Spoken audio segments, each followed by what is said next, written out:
I've been playing Ace Attorney games for years, and with the latest remaster of the investigation games, I finally got round to playing the second one, thus making me capable of discussing every case in the franchise. I'm definitely not the first person to do this, but I wanted to share my opinions because I feel they're very different to the norm. I'll go through each case from worst to best and give a brief explanation as to why I like or dislike them. The list includes all cases from the main 6 games, both investigations games, as well as the Great Ace Attorney, and even the first case from the Professor Layton crossover, as that's the only one I truly feel is a traditional Ace Attorney case, and that game as a whole is a damn shit show. But without further ado, let's begin the list, and obviously spoilers for the trilogy, Trial of Justice, Dual Destinies, Spirit of Justice, Investigations 1 and 2, Great Ace Attorney Chronicles, and Wright vs. Layton.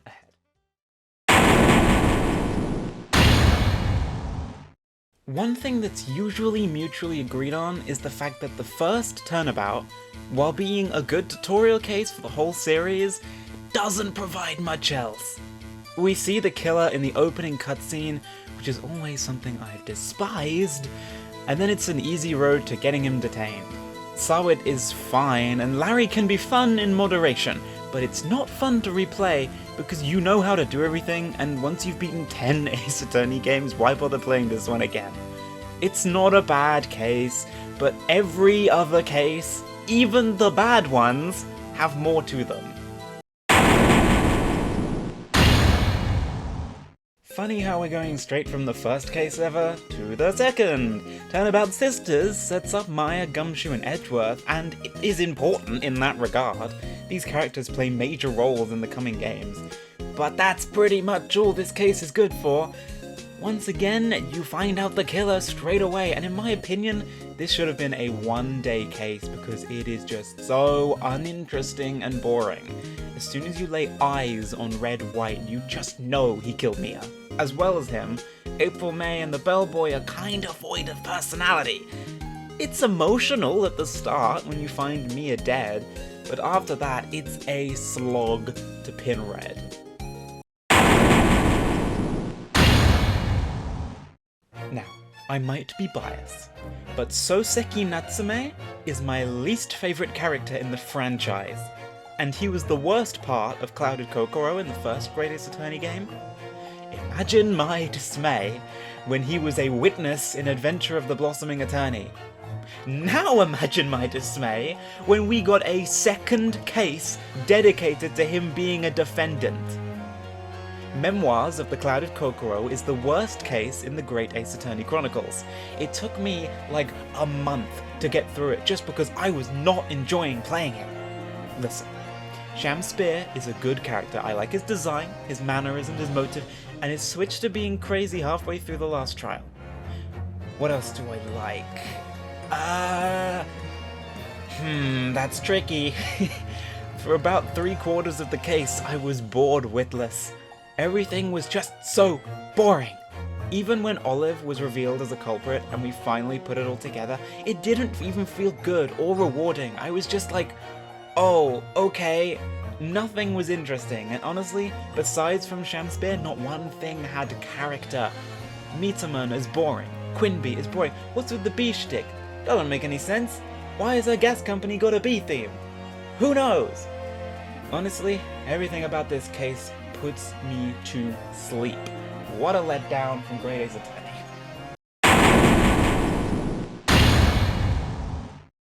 Spirit of Justice is most people's least favourite game in the mainline series. I definitely don't agree, but the foreign turnabout was a very slow start. The Kurain cases are a mixed bag. On one hand, the locations and spiritual jargon kinda bore me, but they can also add a lot of action due to the Defense Culpability Act for starters. This case, however, bores me to death. A lot of people say it's cultural appropriation as well, which, I mean, yeah, I kinda get it, because like Phoenix is rocking up and being almost like, oh, your methods of justice are incorrect. Let me show you how it's done. He's only really like this in the first case, but come on, have some respect. The only redeeming quality is the culprit. He's loving is fun. His guitar noise is a little bit annoying, but I like when it turns into like a male rock star. I enjoyed that. That's about it, though. We are already onto our first highly controversial pick. Turnabout Trump. Stand down, lower your guns. Many people regard this case as one of the best. I do not. I forgot everything about this case, to be honest. I don't like Phoenix being the defendant, and I think Kristoff is actually a pretty mediocre villain. The concept for the crime felt very convoluted. The swivel chair and the secret wardrobe passageway especially felt unrealistic. However, some of the aspects I did enjoy, like moving the crime scene with the stylus and examining the cards. But Phoenix doesn't feel like Phoenix, and that goes for all of Apollo Justice. Kristoff is fine, I didn't see it coming, but it didn't excite me that he was evil. It wasn't very enjoyable, but it's a good tutorial case, so I will give it that. Playing as Mia in Trials and Tribulations is a breath of fresh air. However, I don't think it should have been done twice. Turnabout Memories is an excellent start to Trials and Tribulations and Dahlia's arc, and Turnabout Beginnings helps to further the arc and to tell us more on her past crimes. However, I feel like it could have been substituted for a simple flashback scene or segment in the final case, and maybe had another small case in here instead. However, this case is sad. When Terry Falls poisons himself and you realize he only did it because he'd been tricked by Dahlia, you do feel a bit bad. But then you remember he's a pedophile, so all sympathy disappears. Overall, the case doesn't do much than set up more of Dahlia's story, and honestly the game could have survived if this case wasn't even there.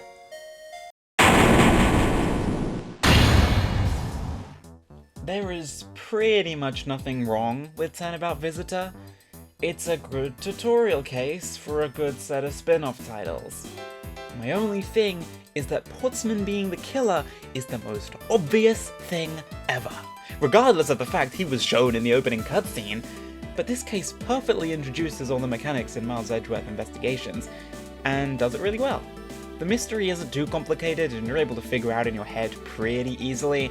On my first play though, I really enjoyed Investigations gameplay, and it was a breath of fresh air from typical Ace Attorney, while still keeping some of the old mechanics. I also really liked Maggie Bird's appearance. It didn't feel forced, and maybe I'm biased, I really like her. Jax himself is also really fun, even if he's obvious.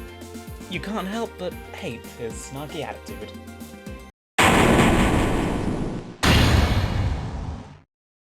I wasn't sure what to expect going into the Layton crossover, and the only case I'm going to be ranking from it is English Turnabout. The other cases are less so full Ace Attorney cases and more so part Layton, part... It's complicated, so I'm just not really going to rank them apart from this one, because it stands as this game's tutorial case, and it certainly is one of the cases of all time. Positives first. All the characters are great. I absolutely adore Olivia, and her animations and voice acting top tier. I can't help but laugh when she brings out a live eel and then a massive tuna before her breakdown. This is why I love Ace Attorney. The logic is easy, the whole case is also quite short, but half of the game is Layton gameplay, so it makes sense. One quite glaring problem, though, is the last big evidence pull, where you prove Olivia is a gem thief. This felt really out of left field and was not clear whatsoever. How am I supposed to know that she wants the badger hidden because there's a gem inside? It felt shoehorned in, and not something I would naturally figure out. For this case's simplicity and that one problem, it's quite far down on the list, despite how much I love Olivia. Another tutorial case! Turnabout Countdown was the start to Dual Destinies, and this one has ties to the final two cases of Dual Destinies, which I enjoy. The timeline of the game is almost as if the writers came up with the cases, then threw them into a hat and picked them out one by one and went, yep, that's the order, with this one taking place in the middle of Case 4. Starting a game with terrorism of all things draws you in immediately. However, that's about all I can say about Turnabout Countdown, as well, Ted Tenate is a fine villain. I dare you to try and recall how he did it. I won't wait, because you can't, or at least you can't recount every detail. While forgettable to all hell, this case gets merit with just how interesting the premise of courtroom terrorism is. I just wish they did more with it. Ted Tenate and Candace Arm are both excellent name puns though.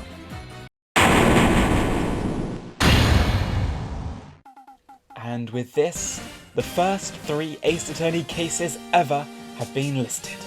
The first Ace Attorney game was lackluster in comparison to all the others, and Turnabout Samurai is no different. It's not terrible, but it's not great. It's just mediocre. The characters are fine. Old Bag should have stayed in this case and never returned again. I do not find her funny, nor do 90% of the Ace Attorney community. Will Powers is kinda just a mad defendant, as well as Penny Nichols and Dee Vasquez being some of the most forgettable characters ever. I really like the setting though. Having it all based on samurai movie production was actually really fun. I just feel like they padded it out and made it too long like Sisters. A one-day case and it's instantly more enjoyable, or even 2. 2 is fine. But it birthed the Steel Samurai. And he is an icon that will live forever in our hearts. I was very excited for Apollo Justice, because I love the dynamic Apollo and Trucy have. However, we can all agree it is the definition of mediocrity.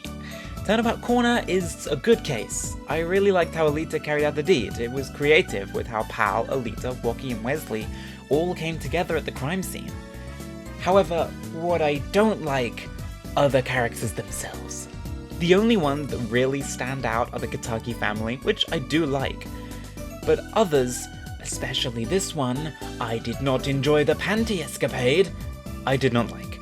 Also, my friend pointed this out, even after Wocky's fatal condition is revealed, nobody refers him to a doctor? Like, yeah, their family doctor got killed, but there are other doctors save the kid. I started Turnabout Reminiscence with excitement, and that continued for most of the case's runtime. Then, I put the entire game down for a few months. I finally managed to get back round to playing it, and while I don't really remember what happened, at all, I have some opinions. First of all, the setting of a courtroom is good. Investigations has some good settings. The characters were fine, Tirobad is fine. I don't find an insane amount of enjoyment in him, but Callisto is exceptional.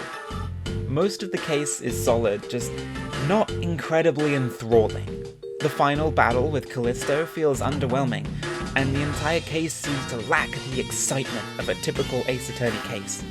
Gumshoe had some good moments, and there were bits I thought were cool, and not to mention we play as young Edgeworth with young Franziska. I honestly don't have much else to say, it's just kind of underwhelming.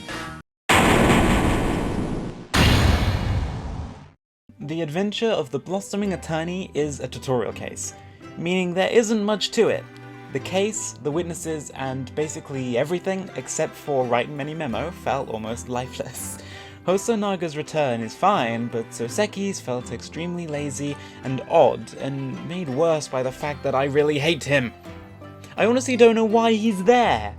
Giselle Brett being the victim also didn't really affect me as much as it did others, like my friend who was extremely taken off guard, but I just kind of felt nothing.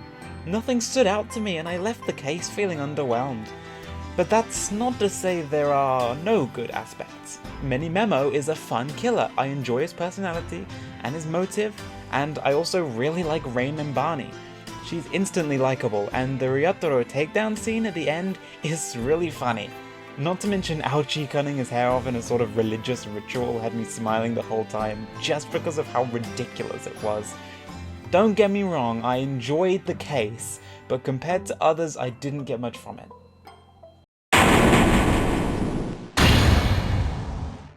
The first proper trial in the British Empire is weird. The Adventure of the Runaway Room is great in some ways, as it introduces the jury system as well as Baron von Zeeks. I don't fucking know. And the trial is good, even though it's just that, a trial. The secrets of the omnibus are a delight to uncover, especially actually being able to go inside and look around it. What annoys me is the ending. Magnus McGilded goes free, and while yeah, we won, they leave it in a way that leaves more questions than answers. Yes, I know they all get answered in the 5th case, but when I first played through the game, it felt lackluster. No satisfying conclusion. However, I feel as though that's the point. They want us to pose questions, so the final case gives it that sweeter ending.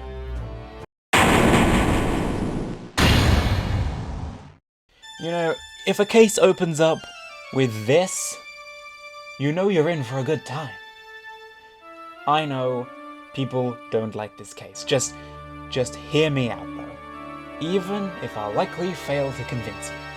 I really liked The Lost Turnabout when I first played it. And at the time, I felt Richard Wellington was a funny killer, because he reminded me of a British person, and I am British! I thought Phoenix's memory loss as an excuse for a tutorial was a bit of a stretch though, but I had a lot of fun with the case. You know, big bananas and all. It was simple, no drama, but it can be too simple. It's a tutorial case. I don't expect anything different.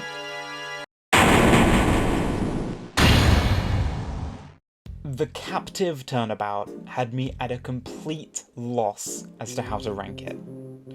On one hand, the setting of a prison and the return of the very big circus are such good ideas for the spin-off. All the witnesses are fantastic, and Lagarde's motive was genuinely compelling. However, I felt like it was all bogged down by an underwhelming ending. Mainly the fact that so many questions go unanswered. Majorly, how the body ended up on the rope for Simeon's circus trick. We spend time investigating that, and then it's just never brought up. I literally pokes holes in the guard being the killer, but nope, just ignoring that. Not to mention the cage and the dog chess piece never being brought up again. So I was ready for a big plot twist at the end, but it just never came. So by the end I was thoroughly underwhelmed.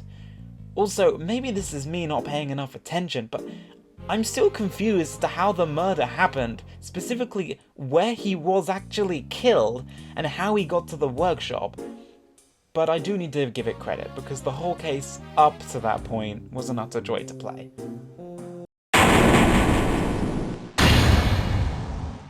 I'm probably gonna get some hate for this one. If my ranking for Turnabout Trump is controversial, this will be even worse. Okay, wait. I know what you're thinking. Why is Turnabout Goodbye so low down? It's a fan favorite, yes.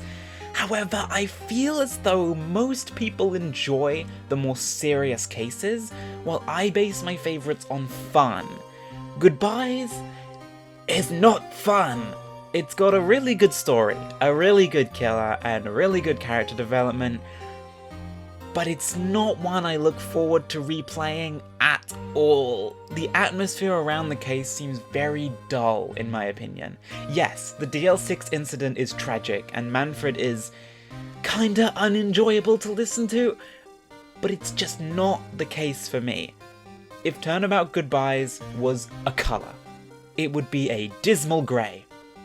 Dismal grey? Not even a colour, it's a shade. I do like the parrot cross-examination though, that is fun. I've seen a myriad of opinions on the kidnapped turnabout. Some hate it, some enjoy it. I'm on the side that I do enjoy the case, but it has flaws. My biggest problem is that the setting is a theme park, and yet it's so underused. It could have been so cool, but we go to the most boring locations and then spend half the case outside the theme park at the main gates. I really enjoyed the new characters like Lauren. Lance is a bit of a dud, but he's okay. Now, don't get me started on the badges. I love this idea so much. A Blue Badger theme park, and the case centers around the Blue Badger mascots. That's actually so brilliant and so funny. I didn't find myself getting confused on anything, apart from like the one bit with the mirror wall and the haunted house. And the first introductions to Kay, Lang, and Sheena are good too. They get the job done. I do think the premise of a kidnapping set by a kidnapper is a good idea, but I feel like just could have done so much more with that theme park setting. The first Investigations 2 case, and the first case I had played since playing Investigations 1 back in 2022, is Turnabout Trigger. I had heard so many good things about this game, and they were right, and this case is great, apart from the start. The second half of the case is a triumphant return to the Investigation series, and for most of it I kept flip-flopping between Tabby, Shelly, and Bronco for the killers. Both takedowns of Tabby and Bronco were super fun to do, and such an insignificant detail, like giving Bronco the evidence being the final piece of the puzzle, truly made me feel like every detail matters. But man, did the start of the game not give me hope! There's a few times where game logic and actual logic don't match, like drawing lines from these points, and then the holy red birthmark. Surely, it's so obviously the laser that it's not the contradiction, right? I love Dual Destinies. It is my favorite game in the franchise. Don't even try and tell me it's bad, because I'll heart your comment and leave it at that. But the monstrous turnabout is nothing compared to the other cases in the game. The first two Dual Destinies cases are not ones I particularly look forward to, but listen, it's got good characters. Damien's whole possession thing was funny and enjoyable, and Floren's whole personality is, as flamboyant as it is, it's fun. The whole yokai situation with Tenmataro and Ninetales is made really quite weird by the juxtaposition of furry-like wrestlers, and frankly, it's brilliant. Jinxie Tenma is also super likable, as well as her dad, the defendant. You can't help but want Florent to pay for his crimes, but Ninetail Vale's only interesting location is the outside market and maybe the temple. If there was more yokai influence, I think I'd have ranked it higher. The finale case of the first Investigations game is Turnabout Ablaze. I'll be straight to the point here. There is nothing inherently bad about this case, but there's also nothing amazing.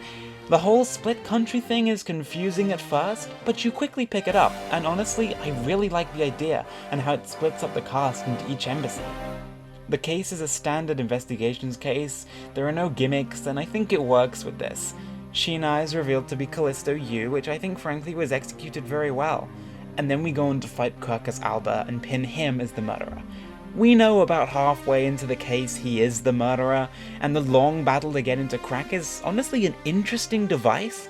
We aren't pulling a twist at the end, we just need to keep hacking away at him. It's quite good. Larry and Old Bag had nothing, and they really didn't need to bring Old Bag back again. That is literally my only complaint. Honestly, underrated case, but it's quite low on the list, and there is nothing that made me say, wow, that was insane, or anything that particularly stood out as incredibly shocking. Even Callisto's reveal wasn't insanely jaw-dropping, which matters in a final case. People hate Turnabout Serenade. I get it's kind of boring, but it's still a lot of fun. The victim is a blank slate of a man, yes, but the setting of a concert is unique. I thought the smuggling plotline was actually really interesting, not something we've seen before, and Clarier, being an actual reasonable guy compared to every other prosecutor before their redemption arcs, was nice to see. The blindness thing was a bit weird, as they could have just told the truth and it would have been fine, and that goddamn video got super annoying super quickly. Yeah, there's contingencies that don't make sense and little grievances and irks, but overall, I would happily replay it. The gimmick of finding the gunshot in the music was actually really fun, and something we hadn't seen before, and Darian wasn't very predictable and was a good culprit. So please, I know it's not amazing, but give it another chance.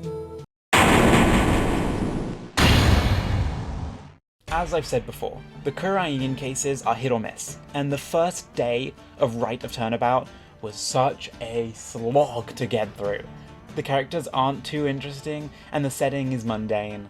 Belieb speaks through Tarust, which is oddly weird, but I can imagine a grooving lover would do that, even if she was in secret police all along.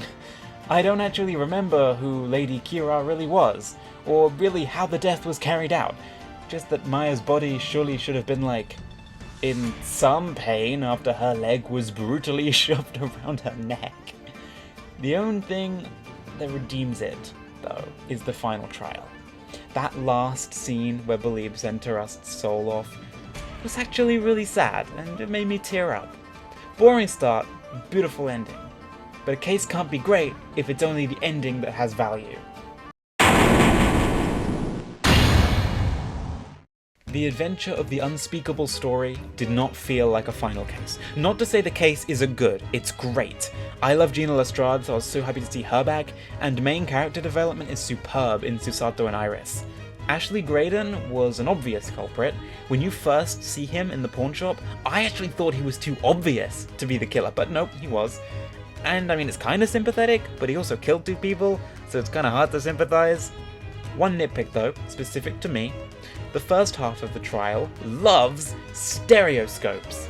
Now, I have a disability, meaning I can't see cross-eyed, so the stereoscope thing didn't fucking work.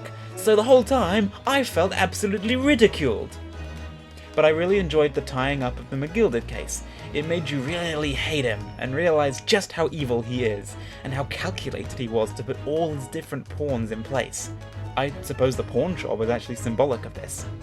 Gregson's involvement was also really exciting. That was probably my favourite part, the shock of realising that he had some part to play in this.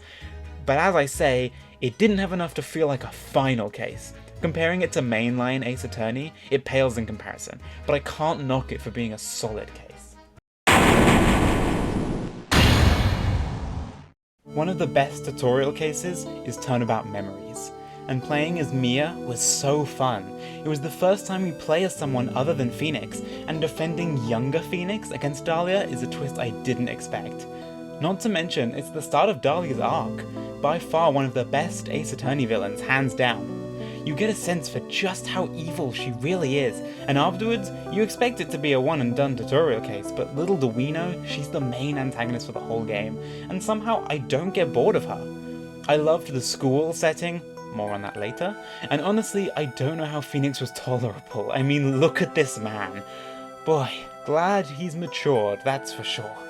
I may have moved this case higher if it also wasn't for the most unappealing character in all of gaming. Turnabout Airlines is a wonderful little case.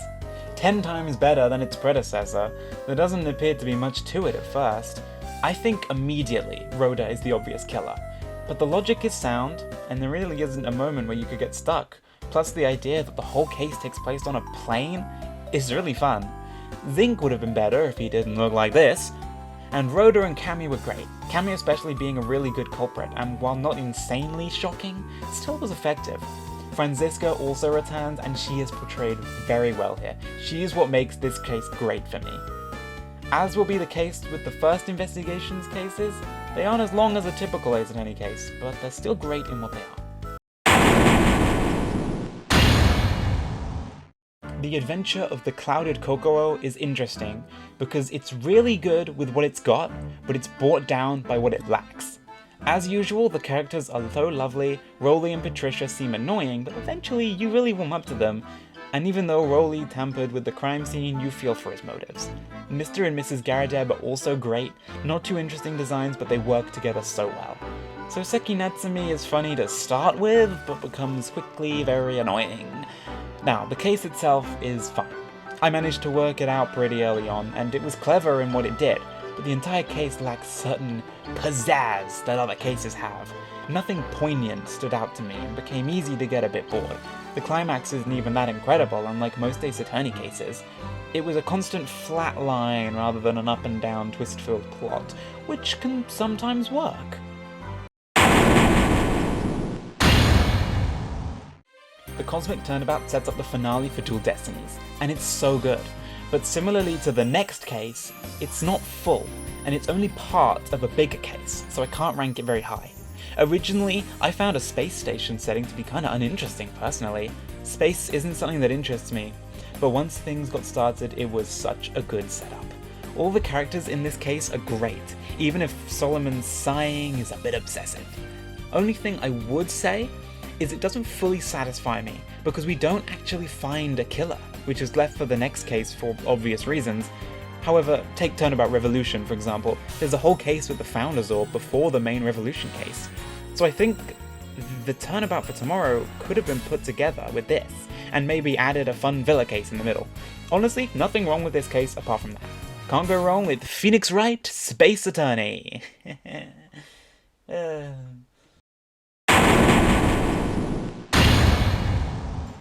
I was very excited to step into the finale of the Great Ace Attorney, and that all begins with Twisted Karma and his last battle. I'll start off by saying that this is amazing. Apart from the finale, it's one case that kept me engaged the whole time in Great Ace Attorney, but I can't rank it too high because it's not a full case. It's merely part of a case, but alas, let's start with Kazuma being the prosecution. Amazing. Miles better than Van Zeek's and has so much more personality.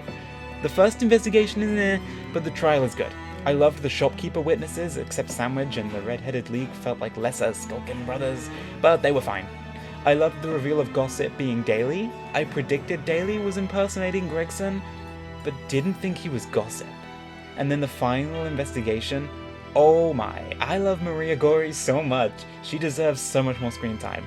And the dance of deduction was really fun, no matter how obvious that was Eugen was.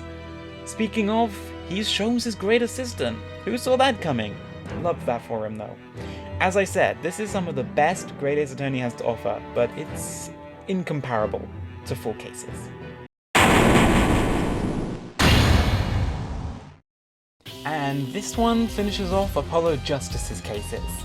Turnabout Succession was the best in the game. I mean, it's a final case, I expect no different. I really enjoyed playing it, especially when we played as the OG Phoenix against this sexy thing. The switching between different time periods was a bit odd, and I think it ruins the case for a lot of people. Having evidence from the past in the present probably ruined the immersion. But after Veromisham faints, it all ramps up as you go after Kristoff yet again for not only ruining Phoenix's life, but also his personality. Like, this ain't the same guy. I also love the Gramares. Valand is annoyingly likable, and the whole plotline with Magnify was really enjoyable. The big reveal of Trucy and Apollo being siblings in some regard was predicted by my friend during Turnabout Trump, but I was completely clueless until the end. Same with Lamora being their mother. He predicted that so early, and yet I had no idea. Crazy how blind I am to some of the hints they drop.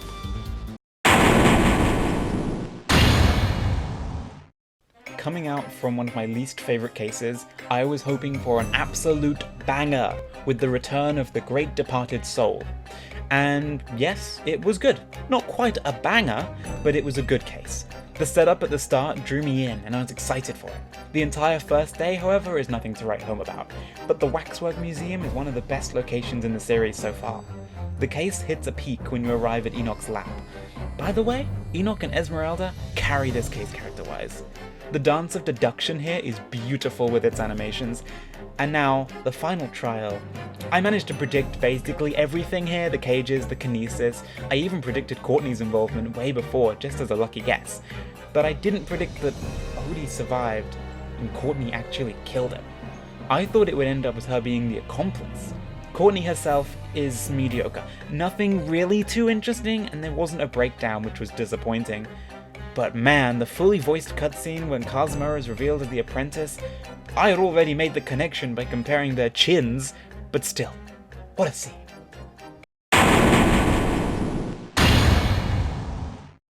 For the final tutorial case on this list, I was expecting a lot less.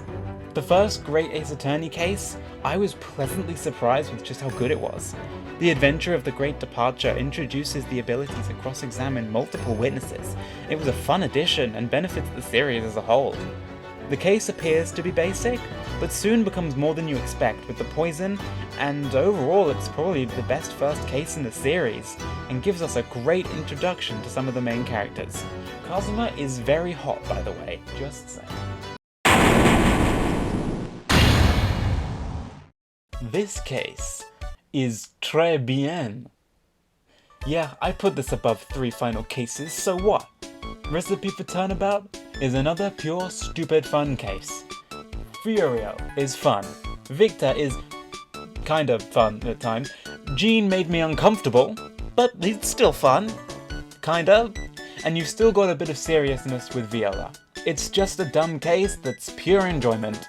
Except for the Mia waitress scene, that was unnecessary. Like, how do we get info from this old man? Let's use my dead boss to seduce him. Great idea.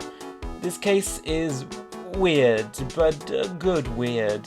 It's got elements of stupid stuff that shouldn't happen but does, and then also serious, darker tones connected to the antagonist, who is very obvious, by the way. As soon as you see Furio, you know he killed Glenelg, and are also likely confused at how he convinced an entire courtroom he was Phoenix Wright with red skin and a cardboard badge. This is why I love Ace Attorney.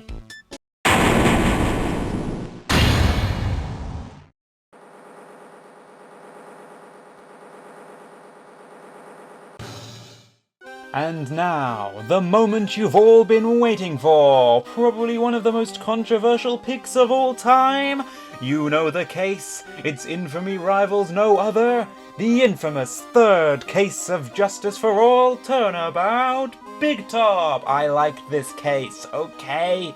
It was really fun, just stupid, silly fun, and yeah, okay, this was impossible, that's not realistic. I can excuse it because this isn't a realistic world. I don't care for Acro, and I actually enjoyed the circus theme music. Actually, I wanted to play it more because I liked it so much. I'm not joking. I promise you this is not a joke. My friend hates me for this pick. He genuinely told me, you'll hate this case. And I told him I liked it, and he didn't believe me. So there. Hate me all you want. It's not changing my opinion. Famous last words, I like Turnabout Big Top a lot.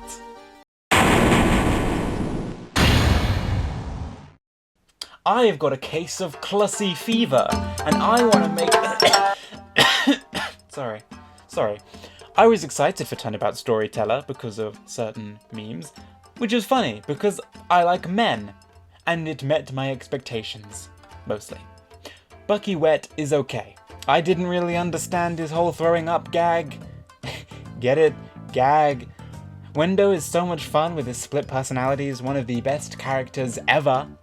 Geiru is a fine killer. Her motives seem a little lackluster considering she killed her dad, and the balloon joke was...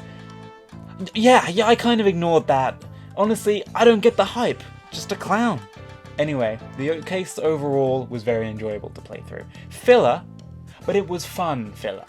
However, it could have benefited from being longer, and it felt very out of place, mixed between Right of Turnabout and Turnabout Revolution. Not to mention all of Athena's character development from Dual Destiny is ignored. Even Blackquill, the man she got out of a death sentence, treats her like a kid. Felt more like a DLC case than a main game one. Odd, but enjoyable overall. The Forsaken Turnabout feels a lot less of a standalone case, and more of an interlude between Case 3 and 5 of Investigations 2.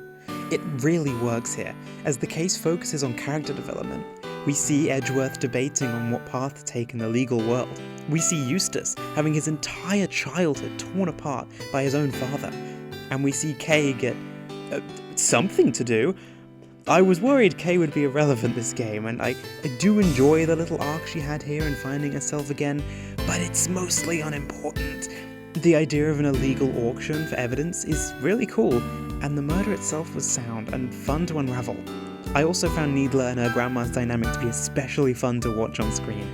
Excelsius Winner is a good culprit. Like Gant and Quercus, you know he's the killer pretty much immediately, but it's still satisfying to take him down, and sets up Eustace's arc very nicely. Nothing crazy per se, but still a fantastic case. When a friend told me the adventure of the Unbreakable Speckled Band didn't have a trial section, I was worried, but I was pleasantly surprised. This case is amazing. Herlock Sholmes is one of the best characters. The Dance of Deductions are really fun too. During the final act, when all the characters are discussing in Nicolina's room, it reminded me of a murder mystery play where all the characters at the end are in one room putting all the evidence together and coming to a conclusion. I loved it. Also, it all takes place in 2 bedrooms and a corridor. That's incredible that they did so much with so little. You can just feel the tension and eventual remorse that Nicolina clearly feels, having killed Kazuma over a misunderstanding. It's heartbreaking. The whole case left me devastated.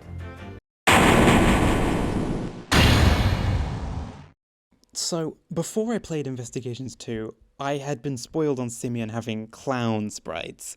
So, when he appeared in Case 2, I was like, oh, thank God, I only spoiled myself on a Case 2 thing. And then he wasn't the killer. And then we got to Case 5, and we hadn't seen them, and I was like, oh, fuck, I've spoiled myself on the final villain, haven't I? Now, I'm not gonna let that annoy me, because yes, I assumed he was the mastermind very early on, but this case is still fantastic. How it's able to masterfully tie up every single case in the game was just beautiful. And that moment you figure out it was this random monkey man, while, okay, I wasn't surprised, I still thought it was excellently carried out. Everything about this case was perfect in tying up this game and everything it did for its characters. Investigations 2 has some incredibly well-rounded characters, from Eustace's comeuppance against Excelsius, and Verity's true self in her mothering love for Sean. The fact that we got to go back to concepts like Turnabout Big Top for such an incredible finale is so funny, and Simeon's final form is such a joy to watch on screen. Even getting Carnus and Shelley involved at the end was such a good climactic ending to this game. It's not quite as epic as other finale cases, but it's still really good. I just think I would have liked it better had I not known Simeon had clown sprites, though.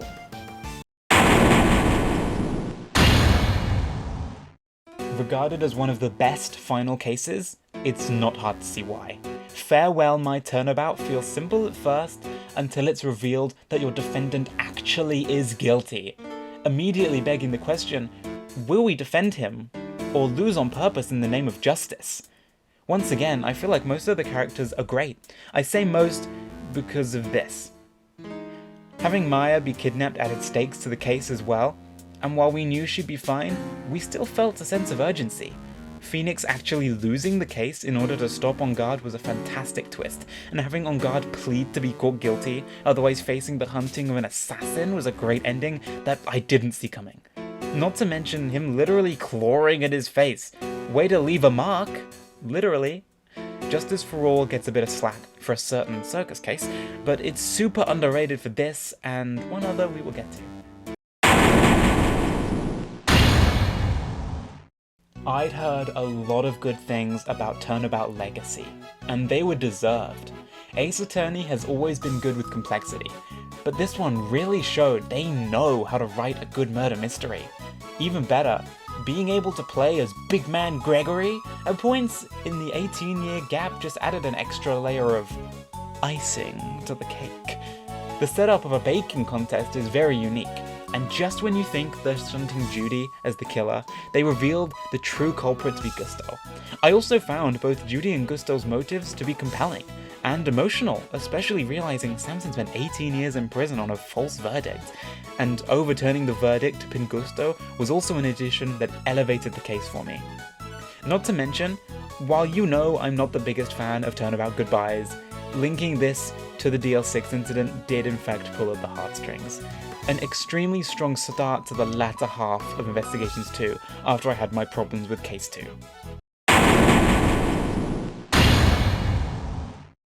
Acting as sort of a final case for the entire mainline series, I think Turnabout Time Traveler does it extremely well. Having Maya as partner against Edgeworth and Larry is back. The only thing missing is Gumshoe. The nostalgia for the first Ace Attorney game is so good here. I love the steampunk aesthetic, and while the killer was guessable from the start, uncovering Pierce Nickety's motives and also Soren's disorder was so much fun. Pierce is that stereotypical butler character, until he goes batshit crazy when they put on a surgical mask. Not sure if that's realistic, but who cares, it's cool. His testimony where he says nothing was really funny and hadn't been done before. Nothing overly incredible about this case, but still a great time. And you really want Ellen and Soren to have a happy ending. Fantastic ending to the mainline series, even if it wasn't massively climactic. Rise from the Ashes. is the only case without the word turnabout in it, aside from Great Ace Attorney. My only complaint here is it's a bit too long. 2 days would have been fine, but Rise from the Ashes is surprising in that, unlike any other case for the first game, it allows you to examine evidence, use fingerprinting powder, fix a jar, among other things. It would have been nice if this was continued throughout the other trilogy games, because that's what makes this such a good case. I get it was to showcase the DS, but still. Not to mention, Gant is a brilliant villain, even if it was obvious. The whole thing is convoluted to the point where it's gold. Ask me to recount the timeline and I'd walk out the room, but unlike Turnabout Countdown, it's so convoluted that it's good. It introduces us to Emma, a fan favourite, and the Blue Badger, let's go! Best of Ace Attorney right here, just Sean it.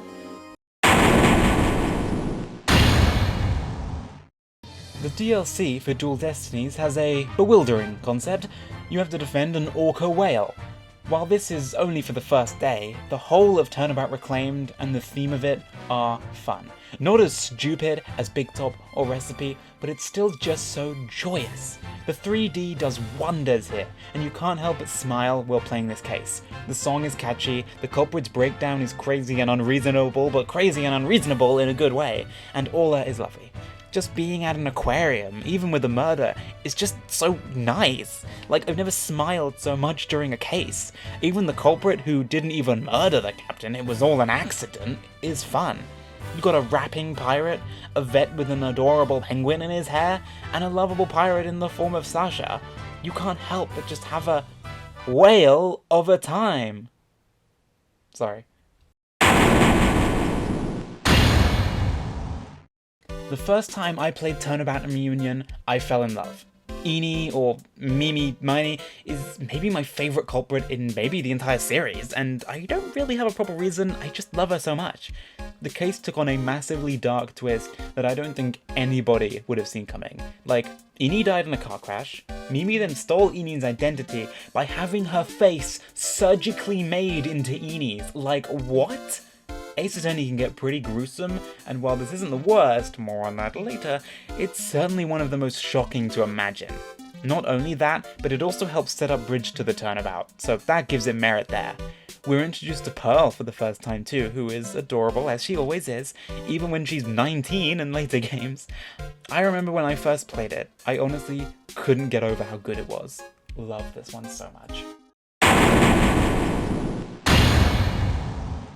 Dual Destiny's final case, Turnabout for Tomorrow, is amazing. From Aura's takeover of the station to Blackwill's everything. Sure, it didn't need to be linked to Apollo and cause him to go Chunibyo, but that's fun, it's fine. The return of Pearl and Edgeworth were also welcomed, and Bobby Fulbright's reveal was something I'd never have expected. His breakdown as the Phantom was why 3D works so well for Ace Attorney. Not to mention how absolutely horrifying Athena's backstory is. Imagine you first find your mum dead, then think, oh, this machine my mum uses fixes robots. I'm sure I can fix my mum with it. Look at this machine. And then she stands there smiling, watching as her mum gets torn limb by a machine. Holy fucking shit. Blackwell 2, this case really finalizes his relationship with Athena and Bobby, as he finds out Bobby isn't actually Bobby, and is simply a faceless phantom man using an already dead detective likeness, and how he grows closer to Athena because she helped him get his death sentence for the next day taken away. This is why Dual Destinies is my favourite game. Vastly different to where I put the other Spirited Justice cases. While I don't particularly enjoy the Korean stuff, I love the stuff with Apollo, Athena, and Trucy. Some of the most fun, enjoyable, and happy cases ever. A real juxtaposition from Phoenix's. The magical turnabout spotlights one of my favourite characters, Trucy. You can tell she's my favourite because she's the one I've been using to represent me. I'm so glad they gave her a whole case for her own development instead of doing absolutely nothing with her in Spirited Justice like they did Athena. Mr. Reyes is the most interesting victim ever because it links back to the Gramares, and his point of view on them puts them all in a whole new light. Not to mention his guise of Roger Rettins is the most hateable guy ever. Bonnie having a twin sister is hilarious, her dynamic with Betty is so fun to watch on screen.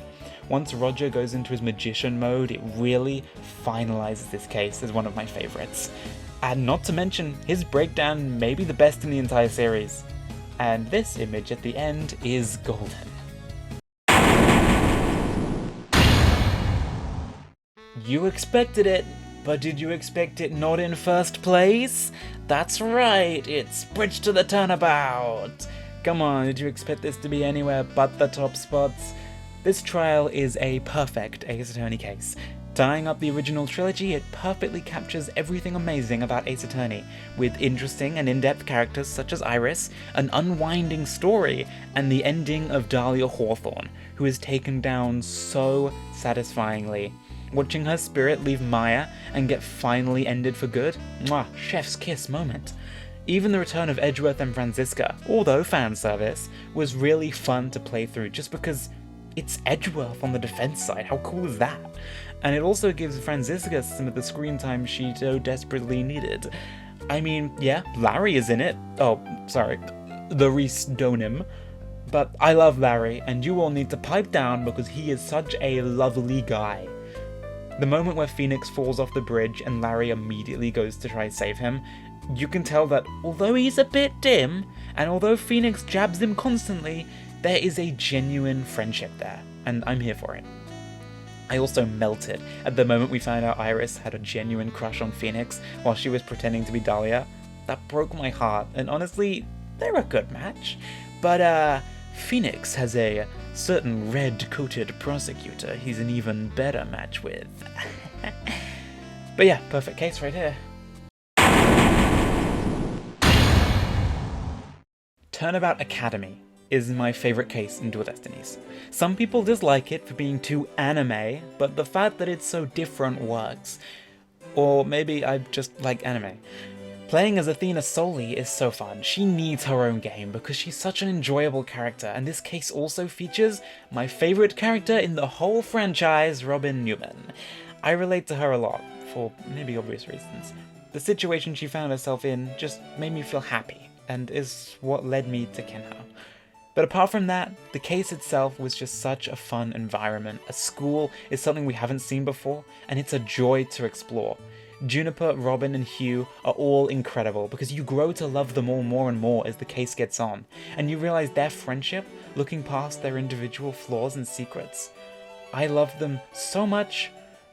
Aristotle Means is a pretty guessable villain, but he's also really fucking annoying. Oh my fucking god, I get it, the end justifies the fucking means, shut up! His absolute Spartan breakdown is incredibly funny as he tries to hammer in the Dark Age of the Law bullshit. I have no gripes with this case because I just had so much fun with it. Maybe controversial pick for number 3, but it has a story behind it. The Stolen Turnabout is the most fun case in the entire series. Every single one of the characters are an absolute blast. Even Adrian Andrews, who isn't a new character, is made better here. Not to mention, having the first part being a civil affair rather than a murder is a nice surprise. Luke Atme, once again a guessable villain, but so very entertaining nonetheless. I had a dream where I made a fan game called Luke Atme Ace Detective, and it was his life story leading up to the events of this case. Made me love him even more. Some people find Ron annoying, but I really don't, and I find it a pleasure to watch too. I love the whole mask to mask thing, and how he really was the thief the whole time and nobody believed him, including his own wife. That's so funny to me. While playing this case, I got to the final cross-examination. Like literally, the final one. And then accidentally soft-locked my game, meaning I had to restart the entire case from the beginning. I think rather than make me sick of it, however, made me enjoy it more. Like, I skipped all of the dialogue, but I don't know, I still had a great time. No idea, but this case left a massive impact on me.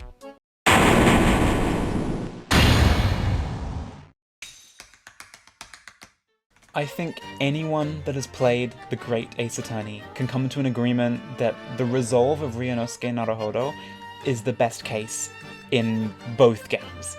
Following straight on from Case 4, the first trial section is nothing to write home about. It reveals Jigoku's involvement, and then we get to the investigation. possibly one of the best investigation sequences in the franchise. We play as Mikotoba and Sholmes finding Jigoku on the ship, and that dance of deduction is just beautiful. Now, the final trial. My goodness. I was on the edge of my seat the entire time. We learned Tobias's killer was Jigoku, but that's just the start. It's reveal after reveal, from the assassination plots, to the Reaper of the Bailey, to Clint Van Zieks being the professor, and they all hit.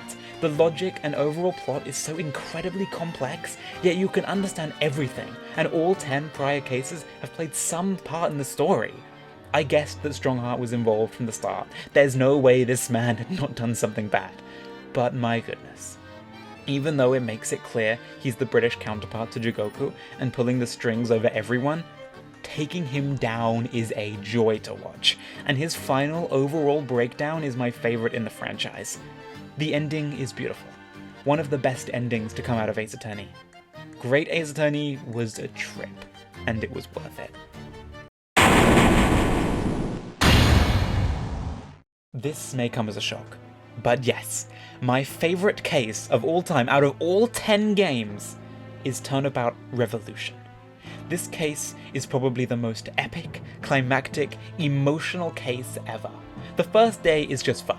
The case against Paul Letition for the Founder's Orb is just a blast, and Army Buff is just so sweet, you can't not love her.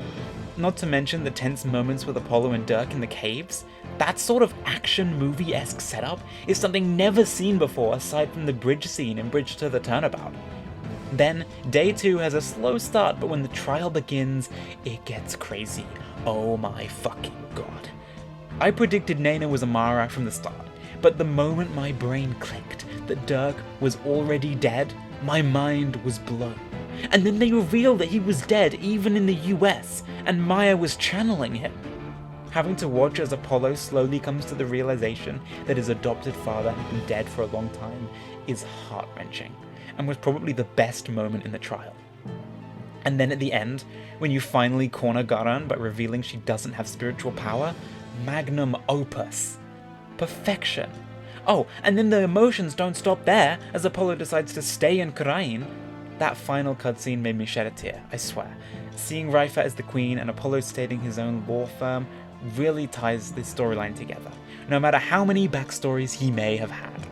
I'll probably get a lot of people disagreeing, but I just can't put anything past this absolute underrated masterpiece of a case.